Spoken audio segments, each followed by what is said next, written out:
नमस्कार दोस्तों, स्वागत है आपका हमारे YouTube चैनल में। आज की इस वीडियो में हम पद्म पुराण की कथा अध्याय 13 का पाठ करेंगे। तो आइए पाठ शुरू करते हैं। 13वें अध्याय में हम यदु वंश के अंतर्गत कोष्ठ्रु आदि के वंश तथा श्री कृष्ण के अवतार के वर्णन के बारे में जानेंगे।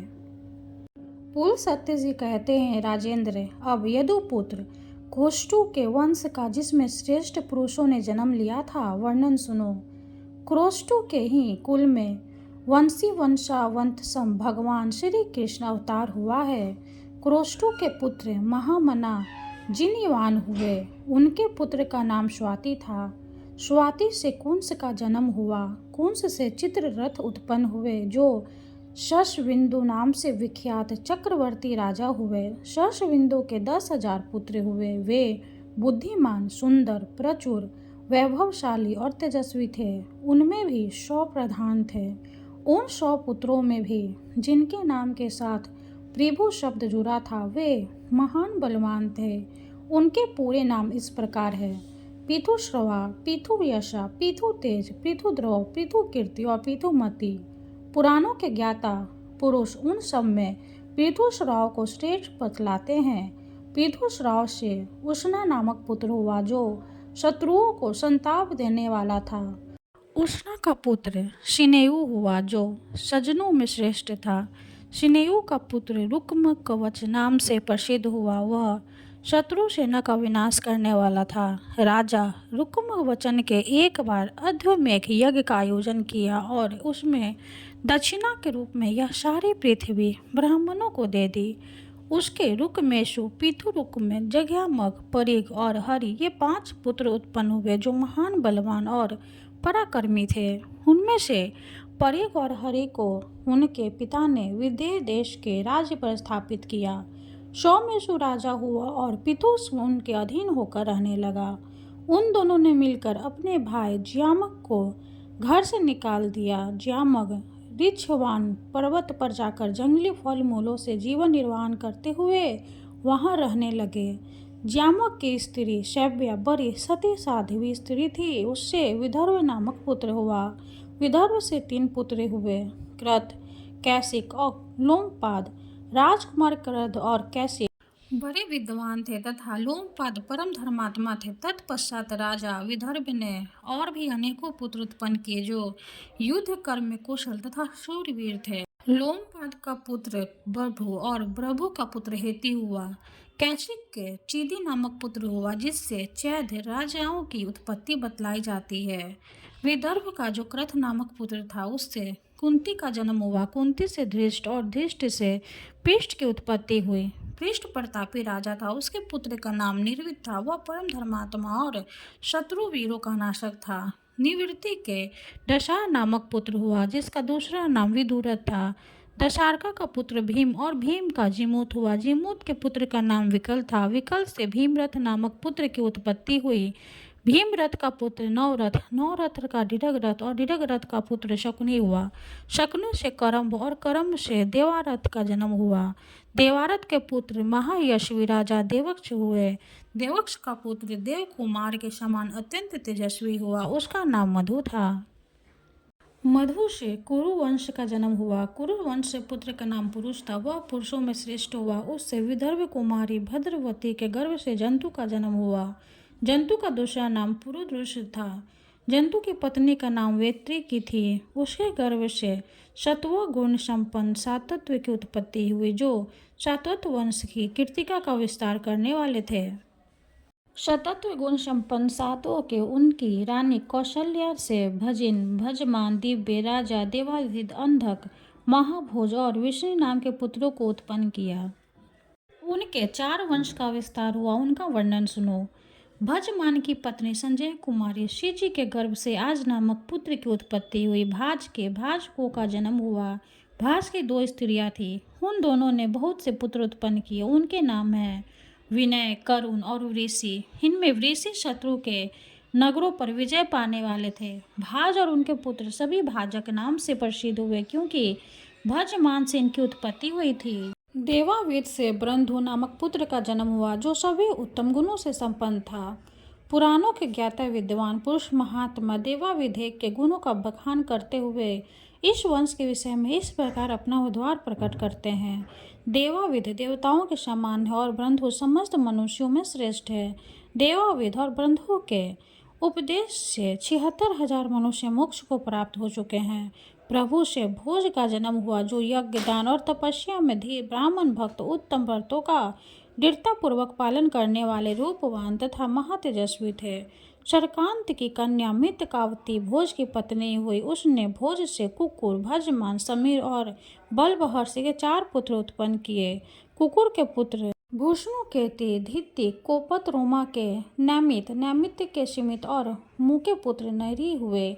नरी बड़े विद्वान थे। उनका दूसरा नाम चंदनोदक दुर्दोही बतलाया जाता है, जो उनसे अभिजीत और अभिजीत से पुनर्वसु नामक पुत्र उत्पन्न हुआ। शत्रु विजय पुनर्वसु 2 संतानें हुई, एक पुत्र और एक कन्या। पुत्र का नाम आहुक था और कन्या का आहुकी। भोज में कोई असत्यवादी, जन यज्ञ न करने वाला, 1000 से कम दान करने वाला, अपवित्र और मूर्ख नहीं था। भोज से बढ़कर कोई हुआ ही नहीं। यह भोजवंश आहूत कर समाप्त हो गया। आयुकन के अपनी बहन आटुकी का ब्याह अवंती देश में किया था। आहुक को एक पुत्री भी थी, जिसने 2 पुत्र उत्पन्न किए। उनके नाम है देवक और उग्रसेन। ये दोनों देव कुमारों के समान तेजस्वी है। देवक के 4 पुत्र हुए, जो देवताओं के समान सुंदर और वीर हैं। उनके नाम हैं देववान, उपदेव, सुदेव और देवरक्षक। उनके 7 बहिनें थीं, जिनका ब्याह देवकन ने वसुदेव जी के साथ कर दिया। उन 7 के नाम इस प्रकार हैं: देवकी, तदेवा, यशोदा, सुतृषौ, श्रीदेवा, उपदेवा और सुरूपा। उग्रसेन के 9 पुत्र हुए। उनमें कंस सबसे बड़ा था। शेष के नाम इस प्रकार है: नेग्रोध, सुनामा, कंग, शंकुर, शुभ्रु, राष्ट्रपाल, बुद्ध मुनि और समुष्टिक। उनके 5 बहिनें थीं: कंसा, कंसवती, सुरभि, राष्ट्रपाली और कंका। ये सब की सब बड़ी सुंदरी थी। इस प्रकार संतान सहित उग्रसेन तक कुकुर वंश का वर्णन किया गया है। भोज के दूसरे पुत्र भजमान के विरुद्ध हुआ। वह रथियों में प्रधान था। उसके 2 पुत्र हुए, राजाधिदेव और सुराजाधिदेव के भी 2 पुत्र हुए, सोनाश्वर और श्वेतवाहन। ये दोनों वीर पुरुषों के सम्मानीय और क्षत्रिय धर्म का पालन करने वाले थे। सोनाश्वर 5 पुत्र हुए। वे सभी शूरवीर और बुद्ध कर्म में कुशल थे। उनके नाम इस प्रकार है: शमी, गदोरमा, निर्मुत, चक्रजीत और सूची। शमी के पुत्र प्रतिछत्र, प्रतिछत्र के भोज और भोज के हर्दिक हुए। हर्दिक के 10 पुत्र हुए, जो भयानक पराक्रम दिखाने वाले थे। उनमें कीर्तिवर्मा सबसे बड़ा था। उससे छोटे का नाम सत्यधनवा, देवाड, शुभानु, भीषण, महाबल, अज्ञात, विजात, कारक और करंभक है। देववार का पुत्र कंबल महर्षि हुआ। वह विद्वान पुरुष था। उसके 2 पुत्र हुए, समौजा और असमौजा। अजात के पुत्र से भी समौजा नामक के 2 पुत्र हुए। समौजा के 3 पुत्र हुए, जो परम धार्मिक और पराक्रमी थे। उनके नाम है सिद्धि, सुरांश और कृष्ण। विष्णु के वंश में अनमित्र नाम के प्रसिद्ध राजा हो गए हैं। वे अपने पिता के कनिष्ठ पुत्र थे। उनसे शिनी नामक पुत्र उत्पन्न हुआ। अनमित्र से विष्णुवीर युधाजिष्ठा भी जन्म हुआ। उनके सिवा 2 वीर पुत्र और हुए, जो ऋषभ और छत्र के नाम से विख्यात हुए। उनमें से ऋषभ ने काशीराज की पुत्री को पत्नी के रूप में ग्रहण किया। उससे जयंती की उत्पत्ति हुई। जयंत से जयंती नामक सुंदरी भार्या के साथ विवाह किया। उसके गर्भ से एक सुंदर पुत्र उत्पन्न हुआ, जो सदा यज्ञ करने वाला, अत्यंत धन्यवान, धार्यत्र और शास्त्रयत्र, अतिथियों का प्रेमी तथा उनका नाम अक्रूर था। अक्रूर यज्ञ की दीक्षा ग्रहण करने वाले और बहुत सी दक्षिणा देने वाले थे। उन्होंने रत्न कुमारी के साथ विवाह किया और उसके गर्भ से 11 महाबली पुत्रों को उत्पन्न किया। अक्रूर ने पुनः शूरसेना नाम की पत्नी के गर्भ से देववान और उपदेव नामक 2 और पुत्रों को जन्म दिया। इस प्रकार उन्होंने अश्विनी नाम की पत्नी से भी कई पुत्र उत्पन्न किए। विदुरथ की पत्नी ऐक्ष्वाकिनी के मिठुर नामक पुत्र को जन्म दिया। उनका दूसरा नाम सूर भी था। सूर ने भोज के गर्भ से 10 पुत्र उत्पन्न किए। उनमें आनंद, दुम्नी नाम से प्रसिद्ध महाबाहु वासुदेव ज्येष्ठ थे। उनके सिवा शेष पुत्रों के नाम इस प्रकार है: देवभाग, देवखवा, अनावृष्टि, कुनी, नंदी, शक्यशाह, श्याम, समीडु और संशयु। सूर से 5 सुंदरी कन्याएं भी उत्पन्न हुई, जिनके नाम में श्रुतिकीर्ति, पीथा, श्रुत देवी, श्रुतशवा और राजाधिदेवी, ये 5 वीर पुत्रों की जननी थी। श्रुत देवी का विवाह वृद्ध नामक राजा के साथ हुआ। उनके कारुष नामक पुत्र उत्पन्न किया। श्रुतिकीर्ति ने केकवन रेस के अंश से संदर्भनम को जन्म दिया। दिन की पत्नी थी, उसके गर्भ से सुरीथ शिशुपाल का जन्म हुआ। राजाधिदेवी के गर्भ से धर्म की भारवा अभिमर्ति ने जन्म ग्रहण किया। सूर की राजा कुंती भोज के साथ मैत्री थी, अतः उन्होंने अपनी कन्या पृथ्वी को उन्हें गोद दे दिया। इस प्रकार वसुदेव की बहन पृथा कुंती भोज की कन्या होने के कारण कुंती के नाम से प्रसिद्ध हुई। कुंती भोज के महाराज पांडुओं के साथ कुंती का विवाह हुआ। कुंती से 3 पुत्र उत्पन्न हुए: युधिष्ठिर, भीमसेन और अर्जुन। अर्जुन इंद्र के समान पराक्रमी है। वे देवता के कार्य सिद्ध करने वाले, संपूर्ण दानवों के नाशक तथा इंद्र के लिए भी अवध है। उन्होंने दानवों का संहार किया है। पांडवों की दूसरी रानी माद्रावती यानी माद्री के गर्भ से 2 पुत्रों की उत्पत्ति है, जो नकुल और सहदेव नाम से प्रसिद्ध है। वे दोनों रूपवान और सद्गुणी हैं। वासुदेव जी की दूसरी पत्नी रोहिणी ने, जो पुरुष वंश की कन्या है, ज्येष्ठ पुत्र के रूप में बलराम को उत्पन्न किया। तत्पश्चात उनके गर्भ से रणप्रेमी सारण, दुधर, दमन और लंबी डोडों वाले पिंडराकर उत्पन्न हुए। वासुदेव जी की पत्नी जो देवकी देवी हैं, उनके गर्भ से पहले तो महाबाहु प्रजापति के अंशभूत बालक उत्पन्न हुए। फिर कंस के द्वारा उनके मारे जाने पर श्री कृष्ण का अवतार हुआ। विजय, रोचमान, वर्धमान और देवल ये सभी महात्मा उपदेवी के गर्भ से उत्पन्न हुए हैं। श्रुत देवी ने महाभाग गवेश गणों को जन्म दिया, जो संग्राम में पराजित होने वाले नहीं थे। अब श्री कृष्ण के प्रादुर्भाव की कथा कही जाती है। जो श्री कृष्ण के जन्म और वृद्धि की कथा का प्रतिदिन पाठ या श्रवण करता है, वह सब पापों से मुक्त हो जाता है। पूर्व काल में जो प्रजाओं के स्वामी थे, वे ही महादेव श्री कृष्ण लीला के लिए इस समय मनुष्यों में अवतीर्ण हुए हैं।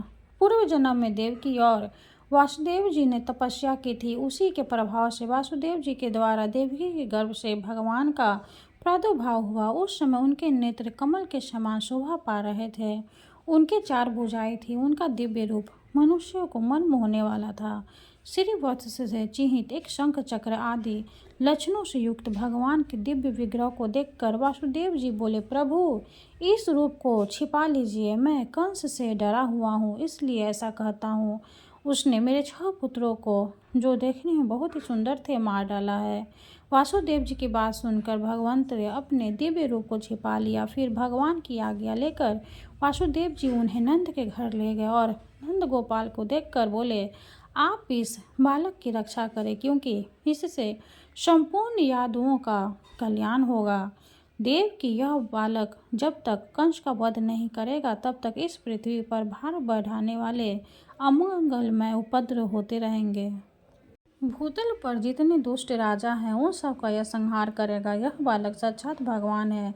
यह भगवान कौरव पांडवों के युद्ध में संपूर्ण क्षत्रियों के एकत्रित होने पर अर्जुन के सारथी का काम करेंगे और पृथ्वी को क्षत्रियहीन करके उसका उपभोग एवं पालन करेंगे और अंत में समस्त यदुवंश को देवलोक में पहुंचाएंगे।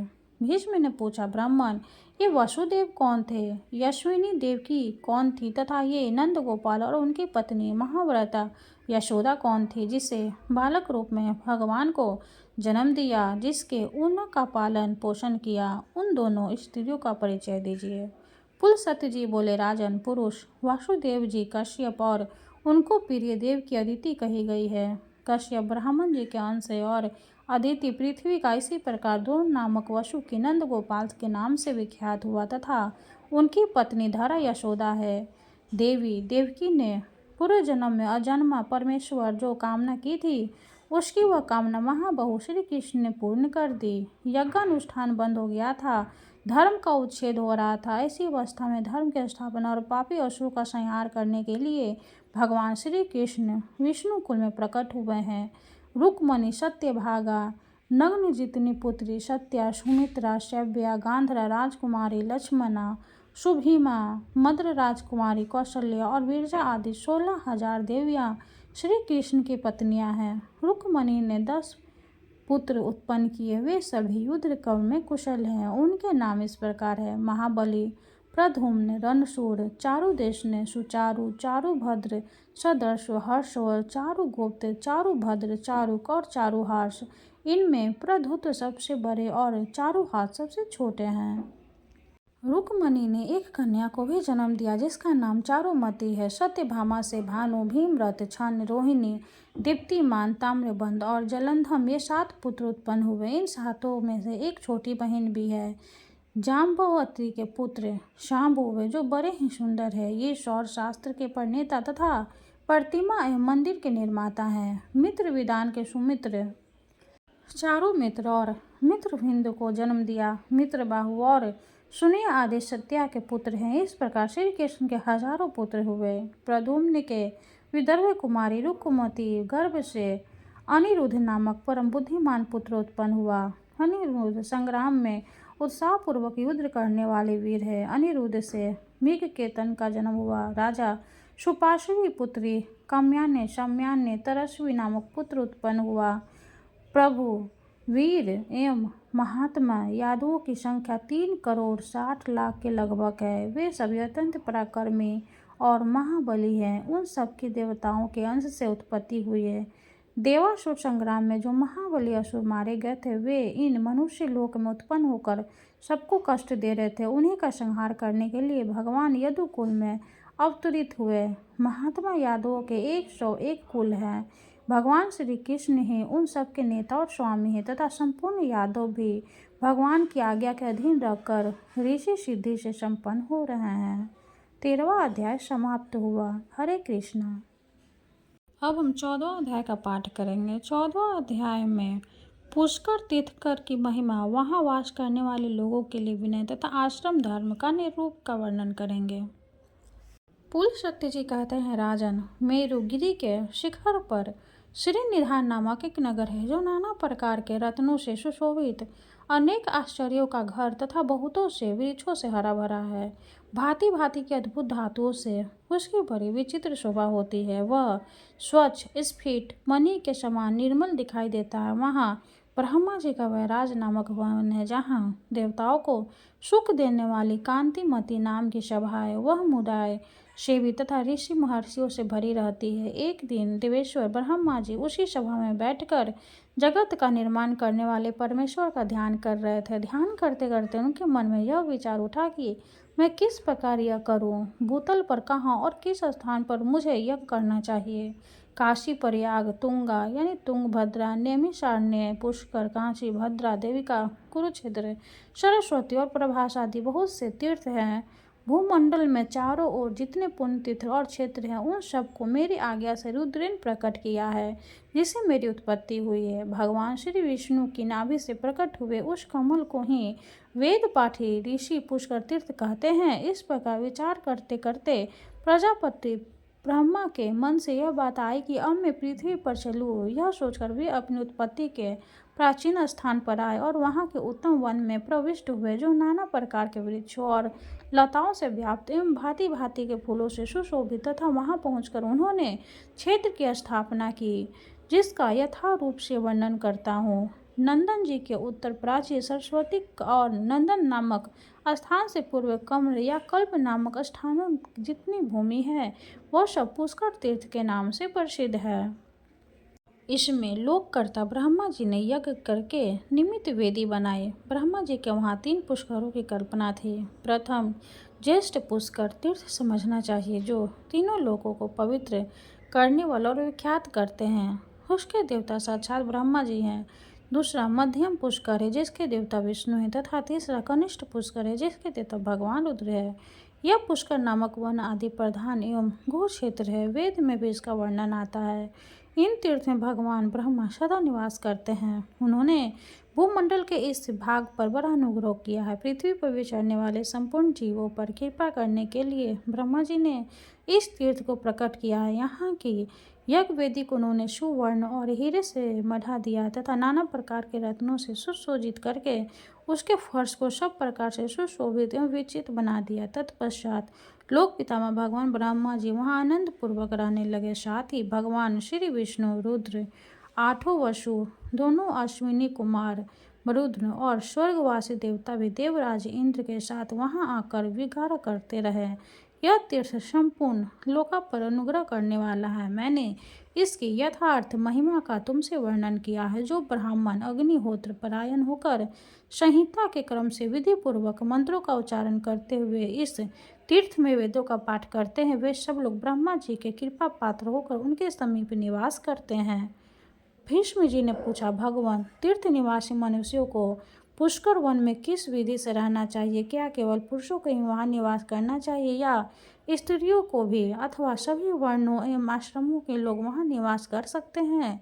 पुलस्त्य जी बोले, राजन, सभी वर्णों एवं आश्रमों के पुरुषों और स्त्रियों भी उन तीर्थ में निवास करना चाहिए। सबको अपने अपने धर्म और आचरण पालन करते हुए दंभ और मोह का परित्याग करके रहना उचित है। सभी मन, वाणी, कर्म से ब्रह्मा जी के भक्त एवं जितेंद्रिया हो। कोई किसी के प्रति दोष दृष्टि न करे। सब मनुष्य संपूर्ण प्राणियों के हितैषी हो। किसी के भी हृदय में खोट भाव नहीं रहना चाहिए।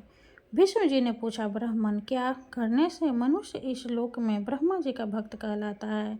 मनुष्यों में कैसे लोग ब्रह्म भक्त माने गए हैं, यह मुझे बताइए। पुलस्त्य जी बोले, राजन, भक्ति 3 प्रकार की कही गई है, मानस, वाचिक और कायिक। इसके सिवा भक्ति के 3 भेद हैं और ये हैं लौकिक, वैदिक तथा आध्यात्मिक। ध्यान पूर्वक बुद्धि के द्वारा वेदार्थ का जो विचार किया जाता है उसे मानस भक्ति कहते हैं। यह ब्रह्मा जी की प्रसन्नता बढ़ाने वाली है। मंत्र जप, वेद पाठ तथा आर्णयकों के जप से होने वाली भक्ति वाचिक कहलाती है। मन और इंद्रियों को रोकने वाले व्रत, उपवास, नियम की छिद्र, स्नापन और चंद्रयान आदि भिन्न भिन्न व्रतों से, ब्रह्मकृष्ण नामक उपवास से एवं अन्य शुभ नियमों के अनुष्ठान से जो भगवान की आराधना की जाती है उसको कायिक भक्ति कहते हैं। यह द्विजातियों की त्रिविध भक्ति बताई गई है। गाय के घी, दूध और दही, रत्न, दीप, कूड़ा, जल, चंदन, माला, विविध धातु तथा पदार्थ, काले अगर की सुगंध से युक्त एवं घी और गुगुल से बने हुए धूप, आभूषण, सुवर्ण और रत्न आदि से निर्मित विचित्र विचित्र हार, नृत्य, वाद्य, संगीत, सब प्रकार के जंगली फल मूलों के उपहार तथा भव्य भोज आदि नैवेद्य अर्पण करके मनुष्य ब्रह्मा जी के उद्देश्य से जो पूजा करते हैं वो लौकिक भक्ति मानी गई है। ऋग्वेद, यजुर्वेद तथा सामवेद के मंत्रों का जप और संहिताओं का अध्यापन आदि कर्म यदि ब्रह्मा जी के उद्देश्य से किए जाते हैं तो वह वैदिक भक्ति कहलाती है। वेद मंत्रों के उच्चारण पूर्वक हविष्व की आहुति देकर जो क्रिया संपन्न की जाती है वह भी वैदिक भक्ति मानी गई है। अमावस्या तथा पूर्णिमा को जो अग्निहोत्र किया जाता है, यज्ञों में जो उत्तर दक्षिणा दी जाती है तथा देवताओं को जो पुरोडास और चरु अर्पण किए जाते हैं, ये सब वैदिक भक्ति के अंतर्गत है। इष्टि, धृति, यज्ञ संबंधी सोमपान तथा अग्नि, पृथ्वी, वायु, आकाश, चंद्रमा, मेघ और सूर्य के उद्देश्य से किए हुए जितने कर्म हैं उन सब के देवता ब्रह्मा जी ही हैं। राजन, ब्रह्मा जी की आध्यात्मिक भक्ति 2 प्रकार की मानी गई है, एक संख्याज और दूसरी योगज।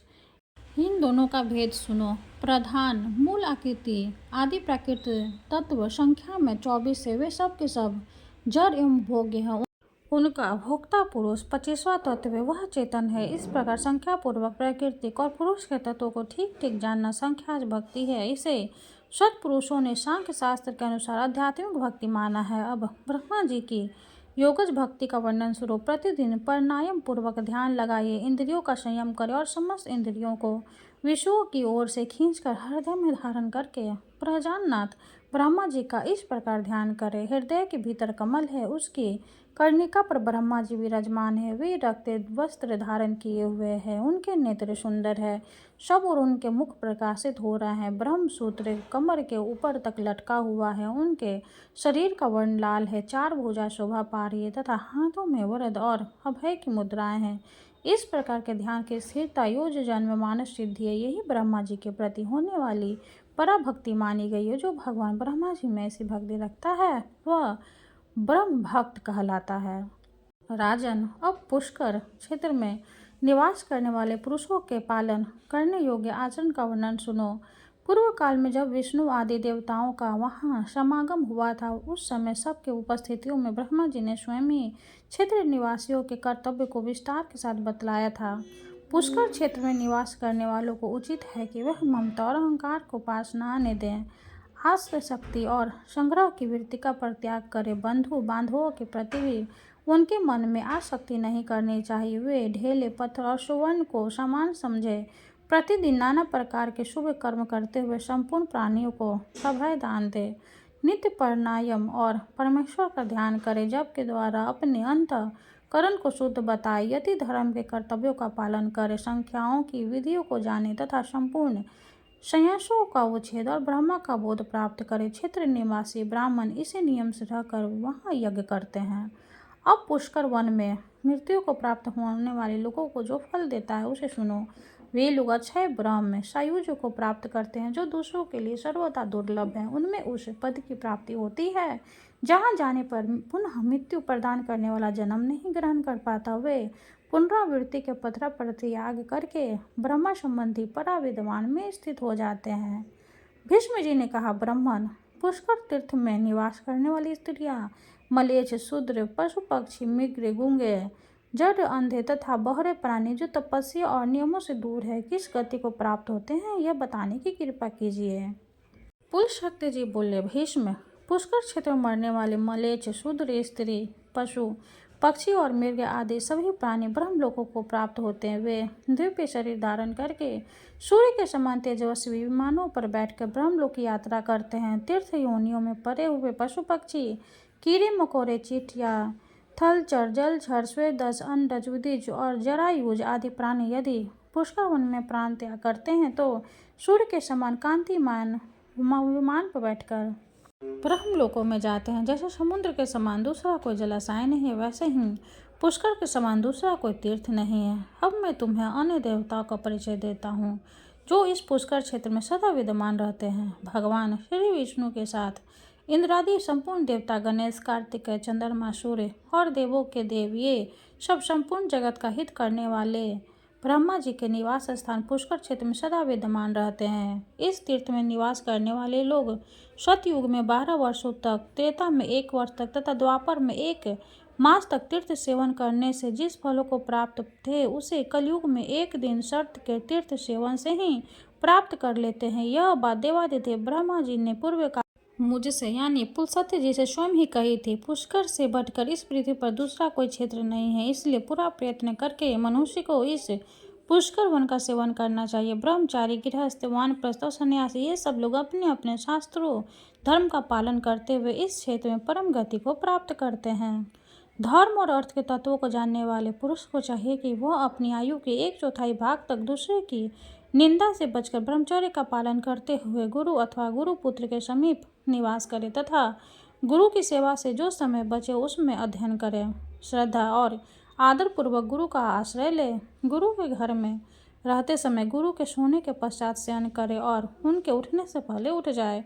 शिष्य के करने योग्य जो कुछ सेवा आदि कार्य है वो सब पूरा करके ही शिष्य को गुरु के पास खड़ा होना चाहिए। वह सदा गुरु का किंकर होकर सब प्रकार की सेवाएं करे, सब कार्यों में सफल हो, पवित्र, कार्यक्षद्र और गुणवान बने, गुरु को प्रिय लगने वाला उत्तर दे, इंद्रियों को जीतकर शांत भाव से गुरु की ओर देखे, गुरु के भोजन करने से पहले भोजन और जलपान करने से पहले जलपान न करे, गुरु खड़े हो तो स्वयं भी बैठे नहीं, उनके सोए बिना शयन भी न करे, उत्तान हाथों के द्वारा गुरु के चरणों का स्पर्श करे, गुरु के दाहिने पैर को अपने दाहिने हाथ से और बाएं पैर को बाएं हाथ से धीरे धीरे दबाए और इस प्रकार प्रणाम करे। गुरु से कहे, भगवान मुझे पढ़ाइए, प्रभु यह कार्य मैंने पूरा कर लिया है और इस कार्य को मैं अभी करूँगा। इस प्रकार पहले कार्य करे और फिर किया वह सारा काम गुरु को बता दे। मैंने ब्रह्मचर्य के नियमों का यहाँ विस्तार के साथ वर्णन किया है।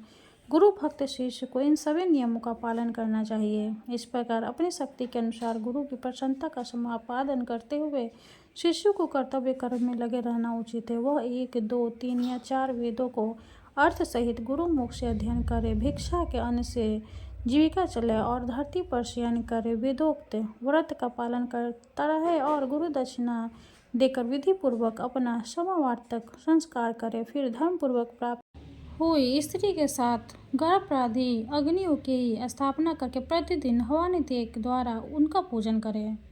आयु का दूसरा भाग गृहस्थ आश्रम में रहकर व्यतीत करे। गृहस्थ ब्राह्मण यज्ञ करना, यज्ञ कराना, वेद पढ़ना, वेद पढ़ाना तथा दान देना और दान लेना, इन 6 कर्मों का अनुष्ठान करे। उससे भिन्न वानप्रस्थी विप्र केवल यजन, अध्ययन और दान, इन 3 कर्मों का अनुष्ठान करे तथा चतुर्थ आश्रम में रहने वाला ब्रह्मनिष्ठ सन्यासी जप, यज्ञ और अध्ययन, इन 2 ही कर्मों से संबंध रखे। गृहस्थ में व्रत से बढ़कर दूसरा तू कोई महान तीर्थ नहीं बताया गया है। गृहस्थ पुरुष कभी केवल अपने खाने के लिए भोजन न बनाए, पशुओं की हिंसा न करे, दिन में कभी नींद न ले, रात के पहले और पिछले भाग में भी न सोए, दिन और रात्रि में संधि में भोजन न करे, झूठ न बोले। गृहस्थ के घर में कभी ऐसा नहीं होना चाहिए कि कोई ब्राह्मण अतिथि आकर भूखा रह जाए और उसका यथावर्थ सत्कार न हो। अतिथि को भोजन कराने से देवता और पिता संतुष्ट होते, अतः गृहस्थ पुरुष सदा ही अतिथियों का सत्कार करे। जो वेद विद्या और हमें निःशर्त क्षत्रिय वेदे के पारगामी अपने कर्म से जीविका चलाने वाले जितेंद्रिय, क्रियावान और तपस्वी हैं, उन्हीं श्रेष्ठ पुरुषों के सत्कार के लिए हत्या और कव्य का विधान किया गया है। जो नश्वर पदार्थों के प्रति आसक्त हैं, अपने कर्म से भ्रष्ट हो गया है, अग्निहोत्र छोड़ चुका है, गुरु की झूठी निंदा करता है और असत्य भाषा में आग्रह रखता है, वह देवताओं और पितरों को अर्पण करने योग्य अन्न के पाने का अधिकारी नहीं। गृहस्थ की संपत्ति में सभी प्राणियों का भाग होता है। जो भोजन नहीं बनाते उन्हें भी गृहस्थ पुरुष अन्न दे। वह प्रतिदिन विघर्ष और अमृत भोजन करे। यज्ञ से बचा हुआ अन्न हविष्य के समान एवं अमृत माना गया है और तथा कुटुंबों के सभी मनुष्य के भोजन कर लेने के पश्चात उनसे बचा हुआ अन्न ग्रहण करता है, इसे विघशासी कहा गया है। गृहस्थ पुरुषों को केवल अपने ही स्त्री के अनुराग रखना चाहिए। वह मन को अपने वश में रखे, किसी के गुणों में दोष न रखे और अपनी संपूर्ण इंद्रियों को काबू रखे। ऋत्विक, पुरोहित, आचार्य, मामा, अतिथि, शरणागत, वृद्ध, बालक, रोगी, वैद्य, कुटुंबी, संबंधी, माधव, माता पिता, दामाद, भाई, पुत्र, स्त्री, बेटी तथा दास दासियों के साथ विवाद नहीं करना चाहिए।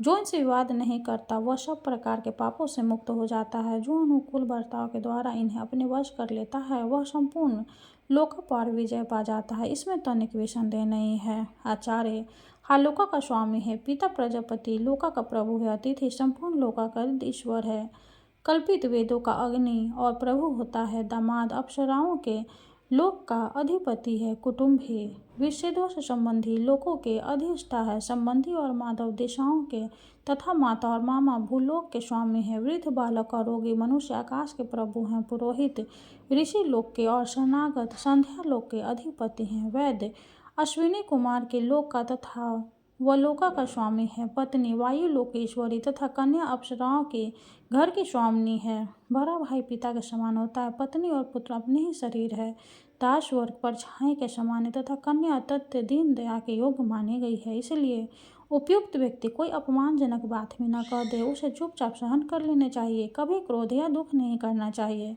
गृहस्थ धर्मपरायण विद्वान पुरुष को एक ही साथ बहुत से काम नहीं आरंभ करने चाहिए।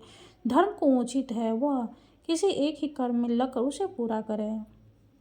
गृहस्थ ब्राह्मण की 3 जीविकाएं हैं, उनमें उत्तरोक्त श्रेष्ठ एवं कल्याणकारक है। पहली है कुंभ धान्य वृत्ति, जिसमें एक घड़े से अधिक धान्य का संग्रह न करके जीवन निर्वाह किया जाता है। दूसरी उच्चशील वृत्ति है, जिसमें खेती कट जाने पर खेतों में गिरी हुई अनाज की बालें चुनकर लाई जाती है और उनकी जीवन निर्वाह किया जाता है। तीसरी कापूती वृत्ति है, जिसमें खलिहान और बाजार से अन्न के बिखरे हुए दाने चुनकर लाए जाते हैं तथा उन्हीं से जीविका चलाई जाती है। जहाँ इन वृत्तियों से जीविका चलाने वाले पूजनीय ब्राह्मण निवास करते हैं, उस राष्ट्र की वृद्धि होती है। जो ब्राह्मण गृहस्थी इन 3 वृत्तियों से जीवन निर्वाह करता है और मन में कष्ट का अनुभव नहीं करता, वह 10 पीढ़ियों तक पूर्वजों तथा आगे होने वाली संतानों की 10 पीढ़ियों को पवित्र कर देता है।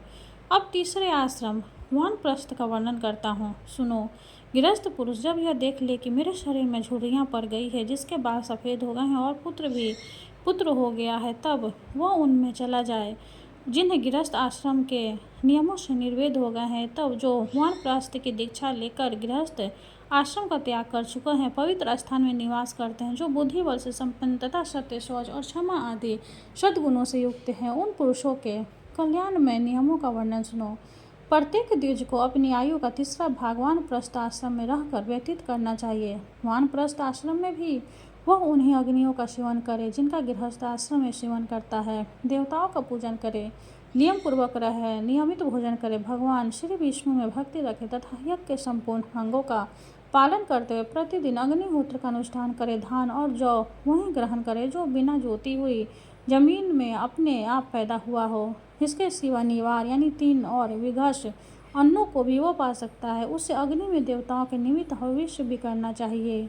वानप्रस्थी लोग वर्षा के समय खुले मैदान में आकाश के नीचे बैठते हैं। हेमंत ऋतु जल का आश्रय होता है और ग्रीष्म में पंचाग्नि शिवा रूप में तपस्या करते। उनमें से कोई भी धरती पर लौटते हैं, कोई पंजों के बल खड़े रहते हैं और कोई एक स्थान पर आसन बैठे रहते हैं। कोई दांतों से ही उखला का काम करते हैं, दूसरे किसी साधन द्वारा फोड़ी हुई वस्तु नहीं ग्रहण करते। कोई पत्थर से कूटकर खाते, कोई जौ के आटे को पानी में उबालकर उसी को शुक्ल पक्ष या कृष्ण पक्ष में एक बार पी लेते हैं। कुछ लोग ऐसे ही होते हैं जो समय पर अपने अपने प्राप्त हुए वस्तुओं ही भजन करते हैं। कोई मूल, कोई फल, कोई फूल खाकर ही नियमित जीवन व्यतीत करते हैं। इस प्रकार से न्यायपूर्वक व्याख्यानश वानप्रस्थितियों के नियमों का दृढ़पूर्वक पालन करते हैं। वे मनीषी पुरुष ऊपर बताए हुए तथा अन्याय नाना प्रकार के नियमों की दीक्षा लेते हैं। चौथा आश्रम संन्यास है। यह उपनिषदों द्वारा प्रतिपादित धर्म है। गृहस्थ और वानप्रस्थ आश्रम प्राय साधारण मिलते जुलते माने गए हैं, किंतु संन्यास इनमें भिन्न विलक्षण होता है।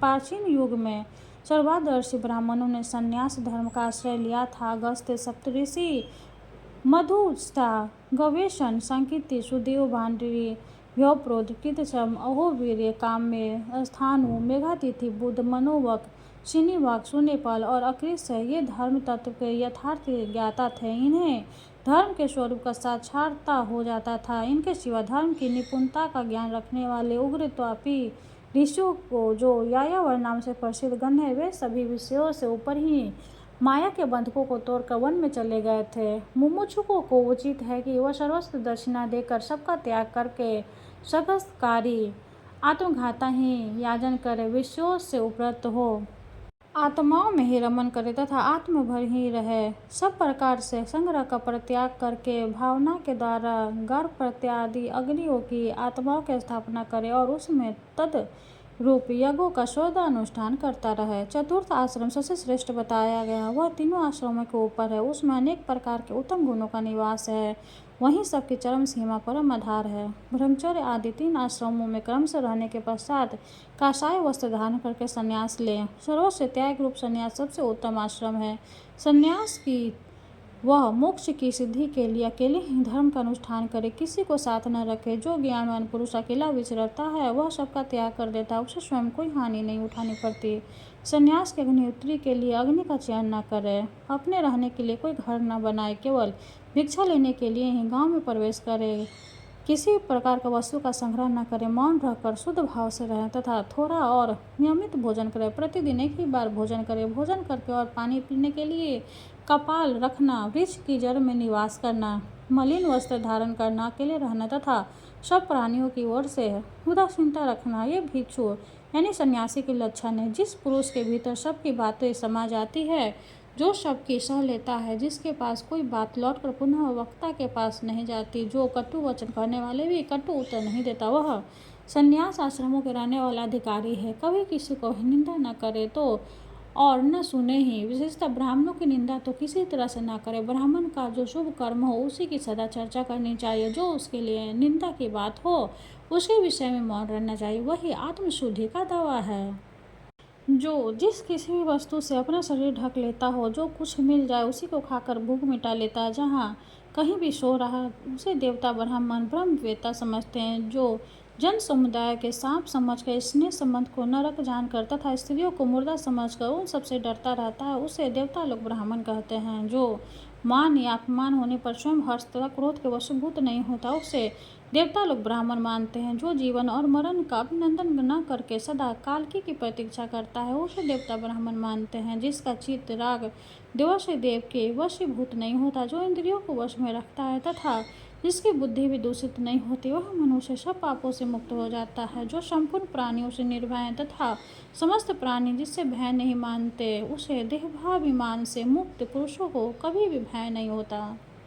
जैसे हाथी के पद चिन्ह में अन्य समस्त पदचारी जीवों के पद चिन्ह समा जाते हैं तथा जिस प्रकार संपूर्ण ज्ञान चित्त में लीन हो जाते हैं, उसी प्रकार सारे धर्म और अर्थ हिंसों में लीन रहते हैं। राजन, जो हिंसा का आश्रय लेता है वह सदा ही मृत के समान है। इस प्रकार जो सभी प्रति समान भाव रखता है, भली भांति धैर्य धारण करे रहता है, इंद्रियों को अपने वश में रखता तथा संपूर्ण भूतों का त्रास देता है, वह ज्ञानी पुरुष उत्तम गति को प्राप्त होता है, जिसका अंतःकरण उत्तम ज्ञान से परितृप्त है तथा जिसमें ममता का सर्वथा अभाव है। उस मनुष्य पुरुष की मृत्यु नहीं होती, वह मृत्युत्व को प्राप्त हो जाता है। ज्ञानी मुनि सब प्रकार की आसक्तियों से मुक्त होकर आकाश की भांति स्थिर होता है। जो सबसे विष्णु की भावना करने वाला और शांत होता है, उसे ही देवता लोग ब्राह्मण मानते हैं। जिसका जीवन धर्म के लिए, धर्म आत्मसंतोष के लिए तथा दिन रात पुण्य के लिए है, उसे देवता लोग ब्राह्मण समझते हैं। जिसके मन में कोई कामना नहीं होती, जो कर्मों के आरंभ का कोई संकल्प नहीं करता तथा नमस्कार और स्तुति के दूर रहता है,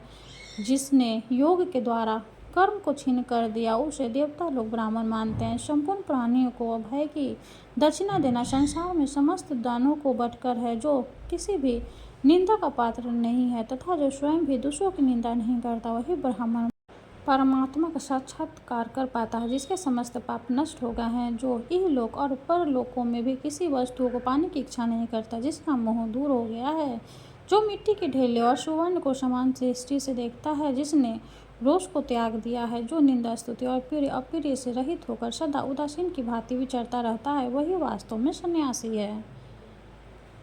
14वां अध्याय समाप्त हुआ। हरे कृष्णा। अब हम सूर्य चालीसा का पाठ करेंगे और सूर्य देव की आरती करेंगे। कनक बदन कुंडल मकर, मुक्ता माला अंग, पद्मासन स्थित ध्याय शंख चक्र के संग। जय सविता जय जयते दिवाकर, सहस्त्रांशु सप्ताश्वर तिमिरहर, भानु पतंग मरीचि भास्कर, सविता हंस सुनूर विभाकर, विश्वान आदित्य विकर्तन, मान तटे हरि रूप विरोचन, अंबर मणि खग रवि कहलाते, वेद हरि नागर वे कह पाते, सहस्त्रांशु पदोतन कहीं कहीं, मुनिगण होत प्रसन्न मुद लहि, अरुण सदृश सारथी मनोहर, हाँकत है साता चढ़ी रथ पर, मंडल की महिमा अति न्यारी, तेज रूप केरी बलिहारी, ऊंच सदृश है जोते, देखि पुरंदर लज्जित होते, मित्र मरीच भानु अरुण, भास्कर सविता सूर्य अर्क खग कलिकर, उषा रवि आदित्य न मिलय, हरि न गर्भाय नम कहीं गए, द्वादश नाम प्रेम सो गावे, मस्तक 12 बार नवावे, चारि पदारथ जन सो पावे, दुख दारिद्र्य अघ पुंज नसावे, नमस्कार को चमत्कारिया, विधि हरि हरि को की पसारिया, सोवे भानु तुम ही मन लाई, अष्ट सिद्धि नौ निधि ते पाए, 12 नाम उच्चारण करते, सहस्र जन्म के पाठक रटते, उपाख्यान जो करते तव जन, रिपु सो जम लहते सुत ही छन, धन सुत जुत परिवार बढ़े तू है, प्रबल मोह को फंद कट तू है, अर्क शेष को रक्षा करते, रवि ललाट पर नित्य विहरते, सूर्य नेत्र पर नित्य विराजत, कर्ण देश पर दिन कर छाजत, भानु नासिका वास करहूँ नित, भास्कर करत सदा मुख को हित, होठ रहे पर जन हमार, रसना बीच तीक्ष्ण बस प्यारे, कंठ सुवर्ण रेत की शोभा, तिग्म तेजस कांधे लोभा, उषामा बहुमित पिटही पर, त्वष्टा वरुण रहत सुवश कर, जुगल हाथ पर रक्षा कारण, भानुमान उर शर्म सुदर्शन, बसत नाभि आदित्य मनो, कटिमा रचत मन मुद भर, जंघा गोपति सविता भाषा, गुप्त दिवाकर करत हुलासा, विवेशवान पद की रखवारी, बाहर बसते नित्य तुम्हारी। सहस्रांशु सर्वांग हमारे, रक्षा कवच विचित्र विचारे। हर्ष जोजन अपने मन माई, भय जग बीच करहूँ ते ही नाही। रुद्र कुष्ठ ते ही बसु न व्यापे, जो जन या को मन मह जापे। अंधकार जग का जो हरता, नौ प्रकाश से आनंद भरता। ग्रह गण ग्रस्य न मिटावत जाहि, कोटि बार में परनो ताहि। मंद सदृश शुद्ध जग के जाके, धर्म राज सम अद्भुत बाके। धन्य धन्य तुम दिन मनि देवा, किया कर सुर मुनि नर सेवा। भक्ति भाव युक्त पूर्ण नियम सो, दूर हट सो भव के भ्रम सो। परम धन्य सो तर नर तारी, है प्रसन्न जेहि पर तुम्हारी। अरुण माघ मह सूर्य फागुन, मधु वेदांग नाम रही उदयन। भानु उदय वैशाख गिनावे, ज्येष्ठ इंद्र आषाढ़ रवि गावे। यम भादो अश्विन ही मेरेता, कार्तिक होत दिवाकर नीता। अगहन भिन्न विष्णु है पुष ही, पुरुष नाम रवि है मल मासी। भानु चालीसा प्रेम युक्त, गावही जे नरनीत। सुख संपत्ति लही विविध, होही सदा कीर्ति कीर्ति। ओम जय सूर्य भगवान, जय हो दिनकर भगवान। जगत के नेत्र स्वरूपा, तुम हो त्रिगुण स्वरूपा। धरत सभी तब ध्यान, ओम जय सूर्य भगवान। ओम जय सूर्य भगवान। सारथी अरुण है प्रभु तुम, श्वेत कमल धारी। तुम चार भुजाधारी, अश्य सात तुम्हारे। कोटि किरण पसारे, तुम हो देव महान। ओम जय सूर्य भगवान। ओम जय सूर्य भगवान। उषा काल में जब तुम उदयाचल आते, सब तब दर्शन पाते। फैलाते उजियारा, जागता तब जग सारा। करे सब तब गुणगान। ओम जय सूर्य भगवान। ओम जय सूर्य भगवान। संध्या में भुवनेश्वर हंसता चले जाते, गोधन तब हर जाते। गोधूलि बेला में, हरे घर हर आंगन में हो तब महिमा गान। ओम जय सूर्य भगवान। ओम जय सूर्य भगवान। देव दनुज नर नारी, ऋषि मुनिवर भजते। आदित्य हृदय जपते, सूर्य मंगलकारी। इसकी है रचना न्यारी, दैनव जीवन दान।